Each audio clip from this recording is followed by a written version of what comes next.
Hi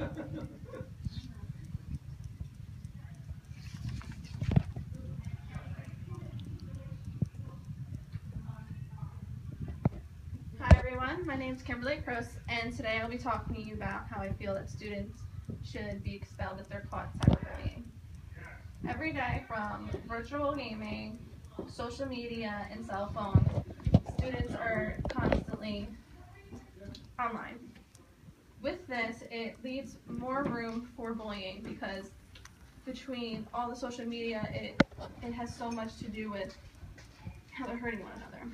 So many of them don't understand what cyberbullying truly is, which it comes with writing on someone's picture rude comments, encouraging others to bully, or using their pictures and making fun of them.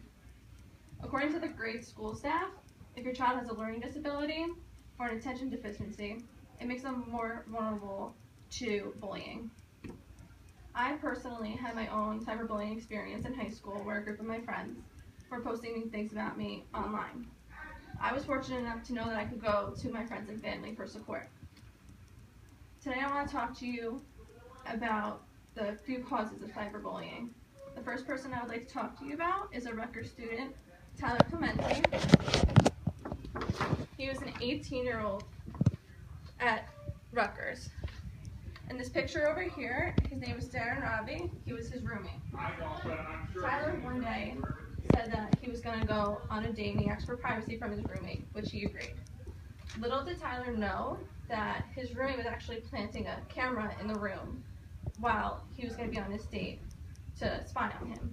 Tyler was gay, so he thought it would be really funny to videotape him while he was having intercourse with his partner. While Tyler was on his date, Ravi was live streaming this whole date through the whole campus.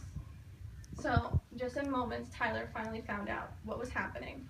So it was all over social media, and everyone on Twitter especially was making comments being rude.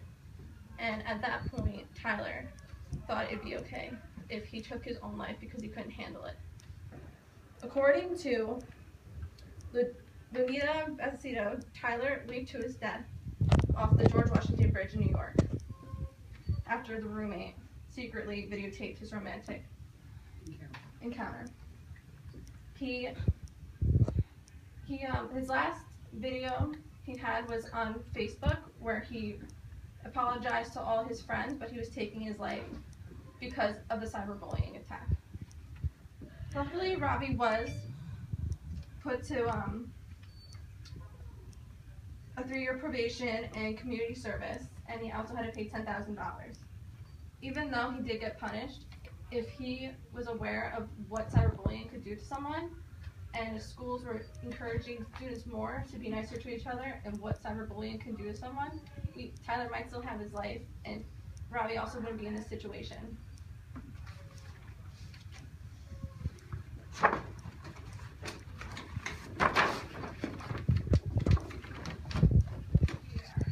The main problem with cyberbullying is the victim is afraid to speak up. According to Stephanie Pappas, a contributing writer of thelifescience.com, teens usually suffer through cyberbullying alone. Victims are afraid to talk to people because they're afraid of being judged or that they're going to be made fun of more for going to someone for help. It hurts their self-esteem and it impacts their social life. Bullies think they're better and that they think that it will make them fit in, when copying friends is okay if they're bullying too. If the schools just would address this more and educate the children of what cyberbullying does to people and how it can actually take someone's life for hurting them, it might open up their eyes to maybe I shouldn't be doing this. 81% find that bullying online is easier because they can do whatever they want in just a click of a button. And if I felt like if schools made a clear punishment, like you're going to be expelled, you're going to get detention, and you're going to get reprimanded for what you do, students would be more afraid to go about these things because they know there's a clear punishment involved. Another problem is that parents blind themselves to what their children are doing.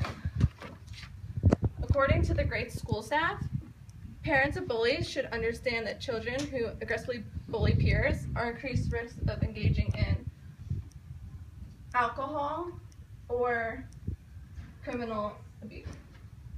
Because of this, parents think that their child can never do wrong. But what they don't understand is they're not only hurting the victim, but they're hurting their child too. Because in the long run, their child's going to think it's okay to hurt others. It's okay to do wrong things.